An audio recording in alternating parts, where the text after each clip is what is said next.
What's up, everybody? Welcome to Talkin Cinema with Mike. Today, my special guest is Ed Scully, and today I will be interviewing him about the 1950s classic On the Waterfront, directed by the great Elia Kazan. Nice to have you on the show, Ed. Thank you very much, Mike. I'm happy to be here. And remember Kazantzakis, when he was new in the world, he tried to be an actor, screen actor, but he was involved in all that Depression era federally funded stage work. So he had a spirit of trying to help his fellow man and woman and keep his art going. So he's kind of a special guy. He didn't make it as an actor, but he was a heck of a director. Mm. So what did you enjoy about On the Waterfront? Well, there's that.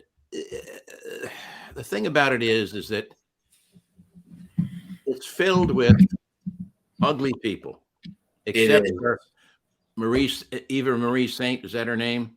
Yep, that's the actress. And of course, Marlon Brando, who is so lavish and bizarre looking in his own way. Like he's even more of he's like a deification of a handsome man. And it's almost as though he's a sacrificial guy there for the reason. Then you juxtapose him to, that great actor who played his brother. Oh, Roy Steiger, I think. Rod Steiger. And in later movies, I felt Rod overacted a lot, but he had a real presence. And the combination of the two of them, I don't know how they came out of the same yo-yo. I don't know how their mother could have been the same person. You know what I mean? It's so different. And then the priest he's okay for a priest, but he's another guy who's kind of a rugged looking guy. There weren't a lot of smooth people in that movie who just grew up in Scarsdale and had plenty to eat and, trust funds and stuff like that. And you know what I mean? So it was a kind of in my opinion, you could take that and broaden it as far as it'll go, because it was a great act of humanity to make that movie. It was really to talk about like the corruption of like the power over the dock workers. Exactly. They had no power. That's right. So basically it was like problems in the union force. Yep. Unions, this isn't about the movie, but the AFL and CIO merged in 1955, I think. And we had George Meany, who was the head of the AFL. And the AFL had the tradition of being the craft unions going back to the days of the locomotive engineers. They had a plusher deal. They weren't hand workers, that kind of thing. Yeah. And so they used to say during the strike at the Rouge River plant in Detroit, the CIO was trying to get rice bowls filled and steady jobs for their people. And they called Walter Reuther a communist. They called him a communist. And he's just trying to put bread on the table, coal in the hearth, all that stuff to make a life for people. Communism, was this like during like the Andrew McCarthy days when he was like accusing people of? No, this would be in the 30s. Oh, way before that. And he was fighting for equity for his laborers, and he ended up getting it. And when they merged the two together, they were kind of unstoppable. Oh, so how did I get here? I'm sorry, I didn't mean to lead you down the trail. Okay, it's all right. It was actually pretty interesting. I didn't know that. Yeah. So Ed, are you familiar with Elia Kazan's like other films besides On the Waterfront? If you give me a couple of names, I am. Streetcar Named Desire. Interestingly enough, once again, you've got Brando in there, and I almost think, is Brando in that movie? Yep, yeah. He is. Stanley Kowalski, and I'm familiar with that one. And did he do Baby Doll? I haven't seen that, but I think he did. He also directed a movie with James Dean called East of Eden, which was also unbelievable.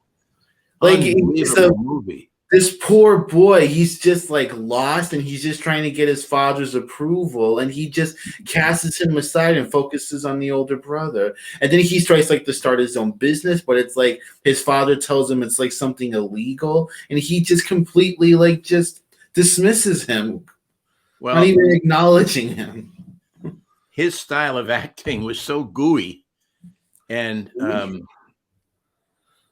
what's the guy's name? I can't remember him now. The great actor, the American actor with I can't remember the guy who played his father, but I don't know who he is either. When they mesh together, it's cringeworthy because Cal wants to love his father, and the father's like this kind of thing. He wasn't one of those huggy, feely guys. His name was Massey, Raymond Massey. That's right. Yeah. There's a famous story, if I can get off the script for a minute. He was playing Lincoln in a play in New York.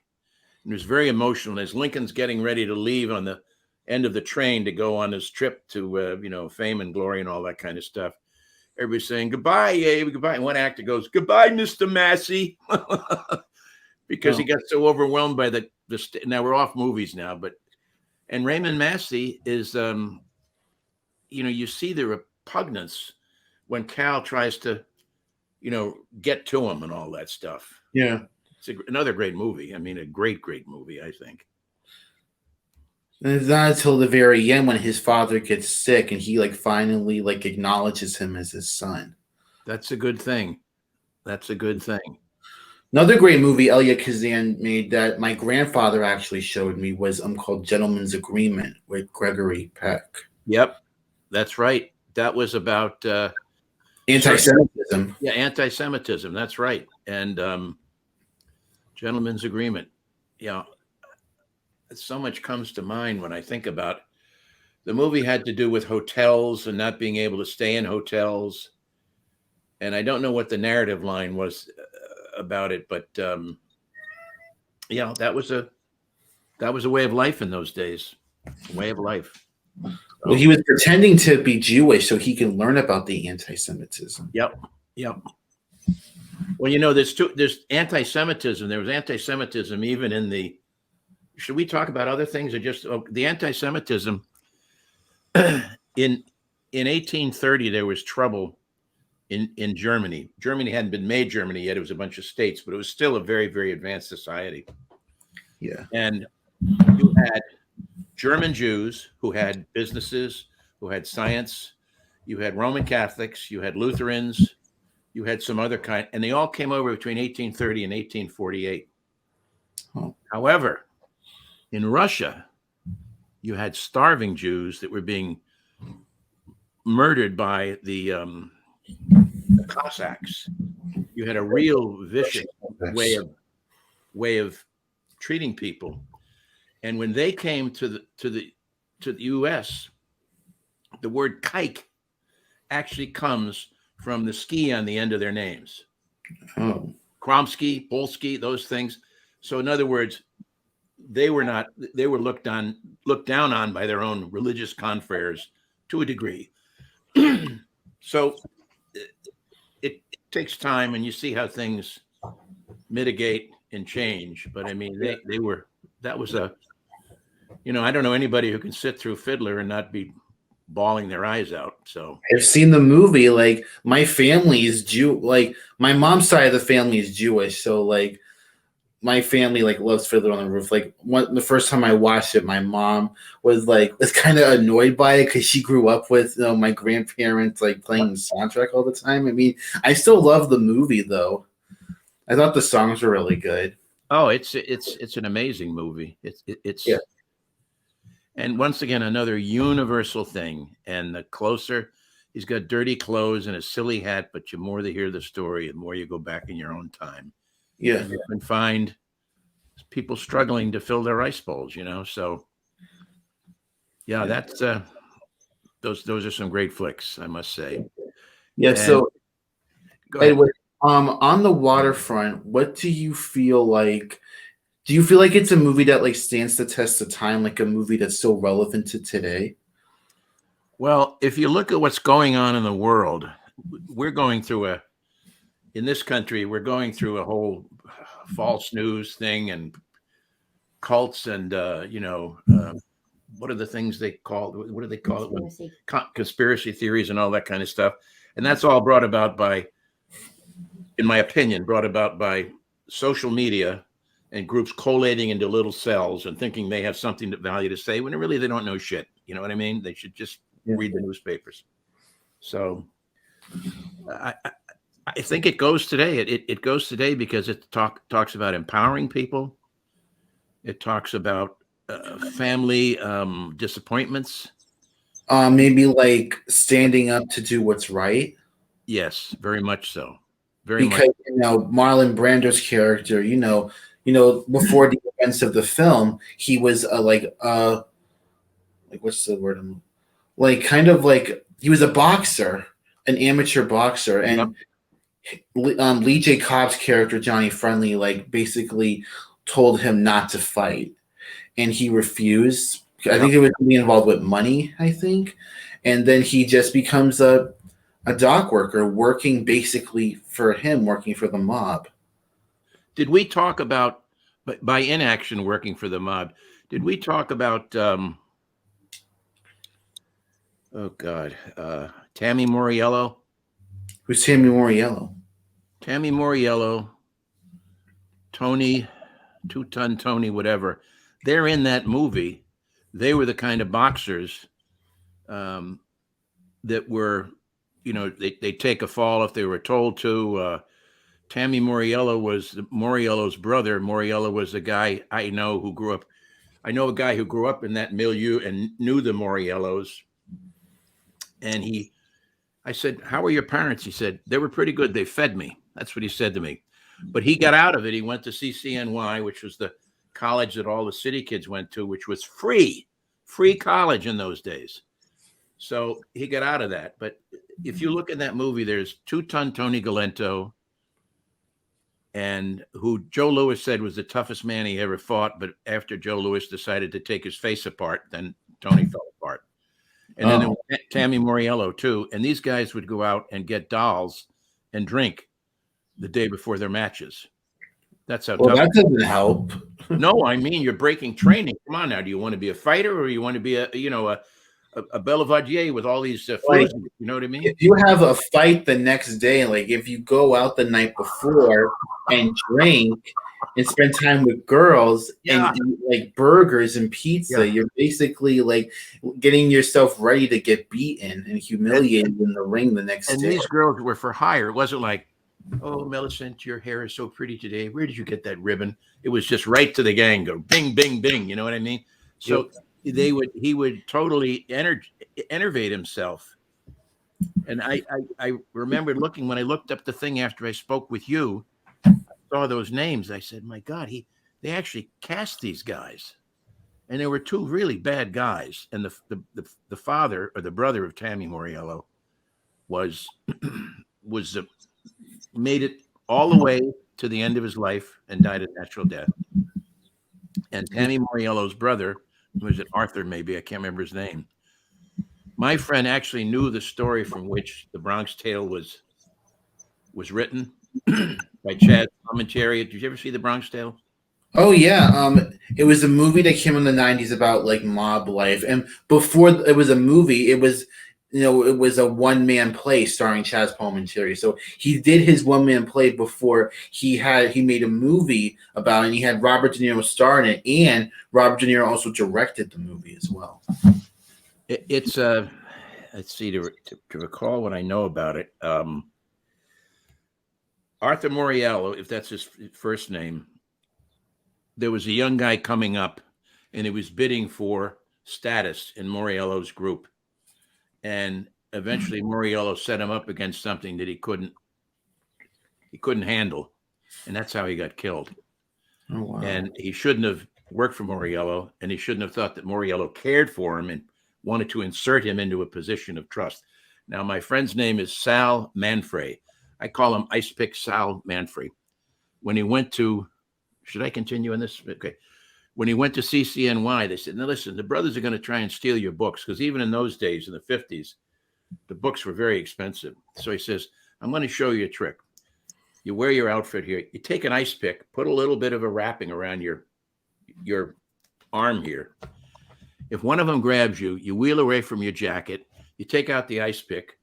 If you hit him in the lung, he'll get home. If you hit him in both lungs, he's not going home. This is a story I was told. I'm not kidding you. Oh my God. Yeah, An ice pick? Yeah, an ice pick. Those things are sharp. Like, those things can really kill you. Like, you ever seen Basic Instinct with Sharon Stone and Michael Douglas? Like, the murder weapon is an ice pick. Like, I've seen those things. Those things are razor sharp and can, like, cut through the human body, like, very easily, like scissors through paper. And you might not even know you got hit because you'd have a body blow, but then after a while, you know you got hit. And so this is what he learned, taking we call it the subway, not the T, taking the subway from the Bronx for 10 cents. The Bronx is an enormous borough, like Queens. It's enormous. It could be its own city, and Brooklyn and everything. And this is what he learned from guys who used to go to school there. You need to watch out for these guys who are going to steal your books. So, Ed, so on the waterfront, do you know that there was? I actually watched an interview about this on YouTube. That there was an improvised scene in the movie with Marlon Brando and Eva Marie Saint. I don't remember that. It's when they're on their date and they're walking through the park. Eva Marie Saint drops her glove, and Marlon Brando picks it up and puts it on his hand while he's sitting on like a swing set. That was not in the script. Really? That's how great of an actor Marlon Brando was. He just improvised the scene just like that, and they kept it for the final cut. It takes little things sometimes, to flesh out personalities as being portrayed. And however, many a director has lost his hair over stuff that didn't work and got printed, So yeah, that's like Stanley Kubrick. Like, I bet you're familiar with him. Oh man, are you kidding? He was like a perfectionist. I read that he would like make his actors do like several takes for shots in his movies. But luckily, I think like nowadays we have more patient directors that maybe like, of course, would want to like maybe do a scene like for a couple of takes, but don't go to that like extreme length. Yeah, I don't know. He had a graphic reflex camera. I think that's what they called it. And he used to sell, or either he worked for newspapers as a photographer, maybe the Mirror, or he would, sell shots that he got on the street that had some value to him. So he wasn't from the theater. He was totally photographic. The rectangle, the whole thing, the shadows. And I mean, I have to say that, that 2001, that was astounding. Yeah. So back to On the Waterfront. What do you feel like? A lot of people say that like Marlon Brando's acting was like completely different to how like acting was back then because he was a method actor, and like with the improvising scenes. Like, do you feel like his acting style was different than like a lot of like other actors during that time? The only other actor I can think of who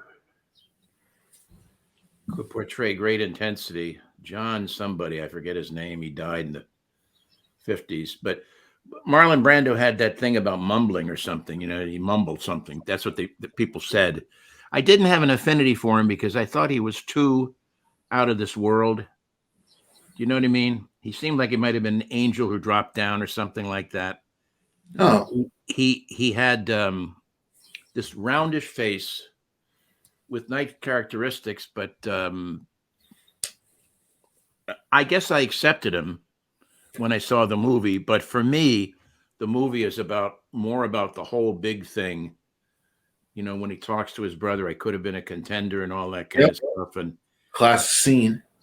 Unbelievable. And Steiger, of course. I mean, Steiger was married to well, I can't remember. I can't draw on that stuff right now, but Steiger was really more than a method actor, but I think he probably was a method actor.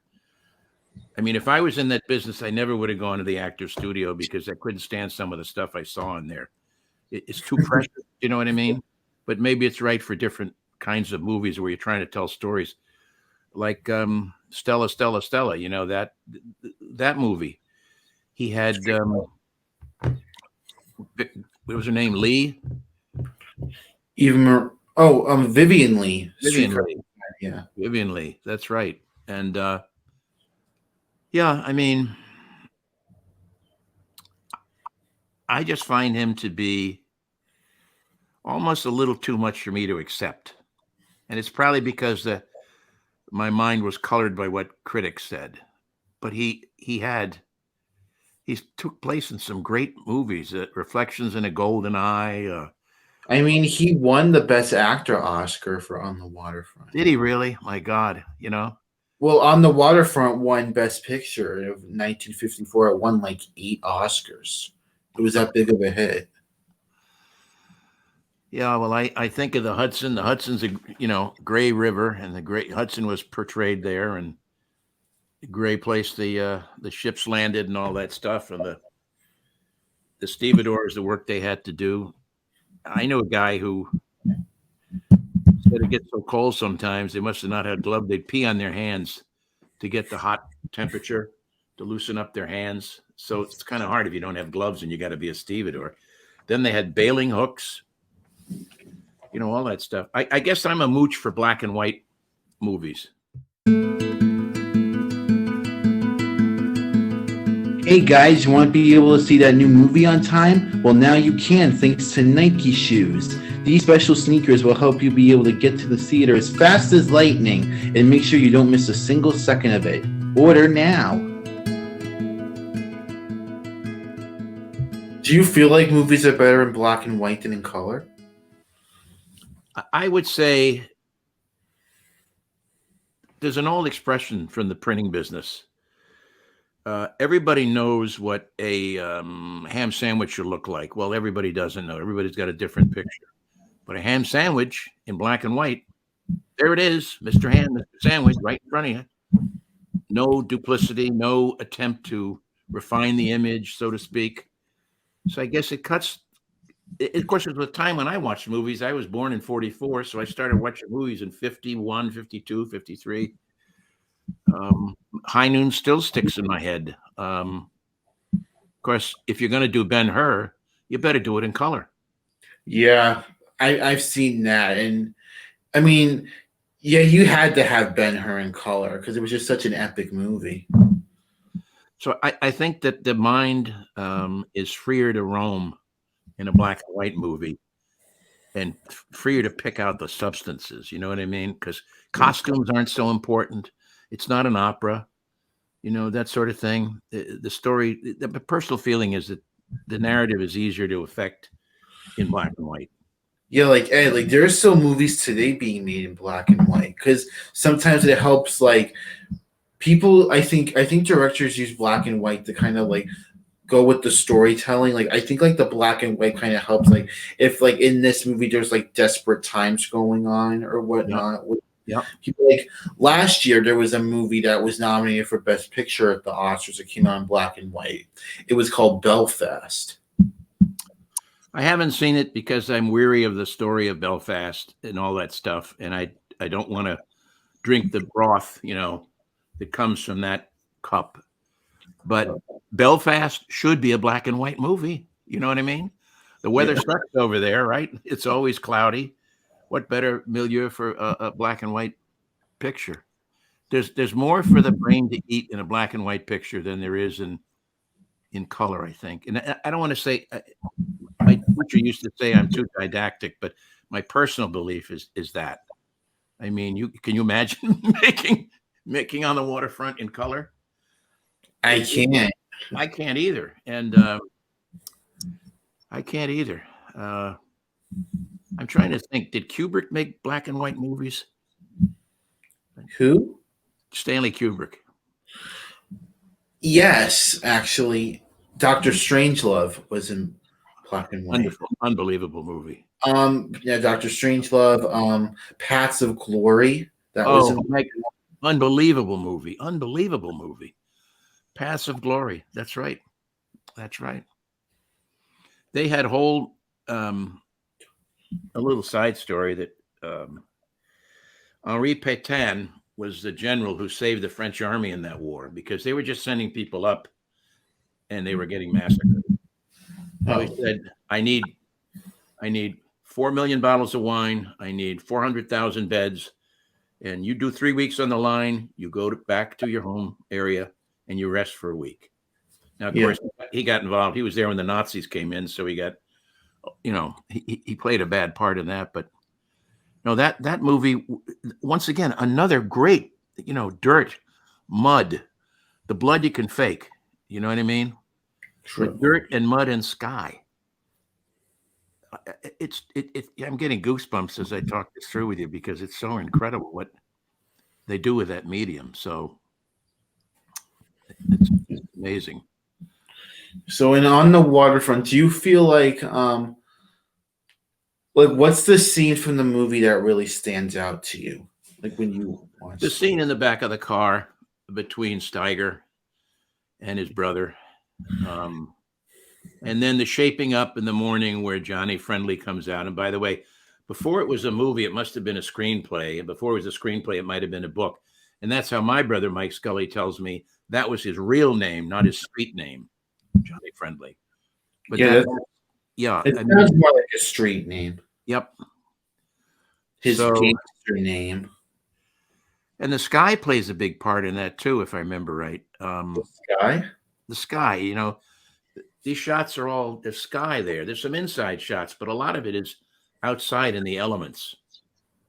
I feel like actually I just thought of this. I feel like Marlon Brando's character, like in kind of a dark place with, being a dock worker working for Johnny Friendly. And I feel like when he meets Eva Marie Saint, who is the sister of the guy who is murdered in the very beginning, I just feel like when she comes into his life, she's kind of like the light in his life for him that kind of like convinces him to turn his life around. Do you believe that, Ed? I would guess as he merges with her, that he would see that life could be worth living Yes. and under those circumstances, and it's worth a try and it's worth a push rather than just because didn't Rod Steiger's character get murdered? Yes, at the end it was Johnny Friendly's guys killed him and then they hung his body in an Yep. alleyway. Yeah. And that was kind of like a way for them to get Terry, played by Marlon Brando, to like they were trying to get his attention. So what did the mob what do gangsters do to get your attention? Yeah. They go after the ones that you love. Sure. Wow. Yeah, there's something about that actor's appearance. I don't know what to make of his face and his physiology and all that kind of stuff because he looks like he's dropped from heaven. You know what I mean? Yeah. So He did have a particularly round face, didn't he? yeah, he did. He did. But he overcame it, I guess. You don't hear any in the back going, "Moonface, Moonface." Well, the women didn't mind. I mean, women loved Marlon Brando back Yes, in they the did. Yep. I can't imagine how many women back in like the 50s and 60s had like crushes on him. Well, it was like he was an open vault of potential pleasure or something. It's hard to describe. He didn't look like any of the movie guys, the movie leads, or that kind of stuff. There was another actor. Oh God, the postman only rings twice. He died young. I can't remember his name, but he had that same intensity. But he looked like a regular bloke. Regular guy. But he could put the intensity in front of you. And I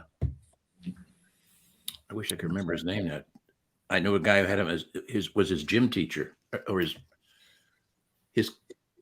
not gym teacher, but arts and taught him carpentry in the Bronx. Anyhow, so he got in trouble with the McCarthy time because he might have gone to some meetings, which were thought to be subversive. And the McCarthy time's the chicken shit time, a lot like this time that we're in now, where puddinheads are telling you how the world should be run, and they don't have the right to tell you anything. I mean, I just want to sit back and look and take the best options. And these people are trying to tell you that, this guy's good or that guy's good. And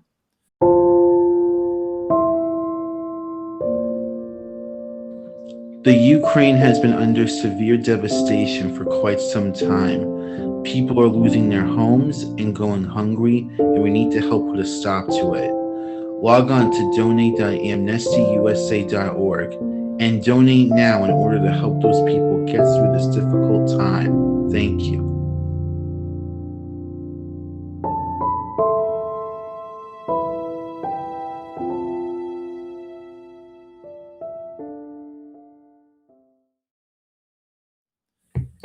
Yeah, go ahead.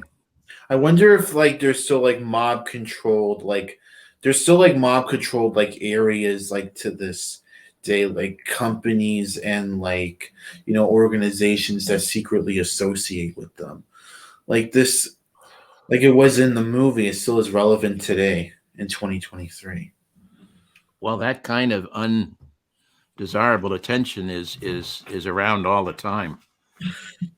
It can be people paying off, like Justice Thomas, paying him off with gifts for 20 years, which has just been in the news. It's always there. I don't know how the mob gets along, but I know that, you really can't trust anything somebody says. If they're into a mob, they're out for themselves. True. I've never, of course, have seen any mob action anywhere I've been, but I know it's out there. Yeah, it's out there, all right. Let's see. The guy who wrote The Godfather, the book, Mario Puzo. Somebody said, "Come on, let's go out to dinner, Mary. I got a great idea for you." No, I got it. Things happen outside. He goes, "Things happen outside. Let's go. I'll cook your meal at home." Mario was sitting in the barber chair next to Alfred Anastasia. Alfred Anastasia was basically the muscle and bullet man for Frank Costello. Frank Costello had a reputation of being a regular guy, but two guys come in, they're cutting hair and everything. They turn around and they perforate this guy with bullets. And there's Mario sitting in the next chair. So Mario's getting his haircut and he sees a mob hit go on right in front of him. Albert Anastasia being shot to death in the chair next to him. By what, two hitmen or something? Just walking in and then boom, boom, boom, boom, boom, boom, And That's they do a headshot to make sure it lasts, so. Yeah, that's the sick thing about the mafia, and I've seen this in gangster movies like The Godfather and Goodfellas and whatnot. They shoot you in the head, and yet even when they're dead, they put 5 or 6 more bullets in you to make sure that you're, not alive. It's really sick. Well, they want to show their power, and basically they are protected by the Constitution because they have rights as citizens. So you can't go in at night and say, we're going to take these 5 guys and put them to sleep and take them out of the game. So I'm sure many police would like to do that. Mikey, thanks so much for your time. I hope I didn't do too many asides about these things. Ed, it's totally fine. Fine, Ed. I enjoyed them. It was some very interesting information I've never heard of. I don't just talking about the movie that's made for discussion. I also like to talk about movies that maybe kind of relate to it as well. Certainly. So, Ed, would you be interested in watching another film in black and white the next time we meet? Certainly. So, a movie that recently came out in black and white is the movie Belfast. It was nominated for Best Picture last year at the Academy Awards, and I really think you would get a kick out of it. I'm up for that, very much so. Great. Let's do that. All right. Well, Ed, thanks for stopping by on the podcast today. Tune in next week when I interview Ed once more about the movie Belfast and talk about how that's a movie in black and white in today versus back then. Thank you for tuning in. Don't forget to like and subscribe.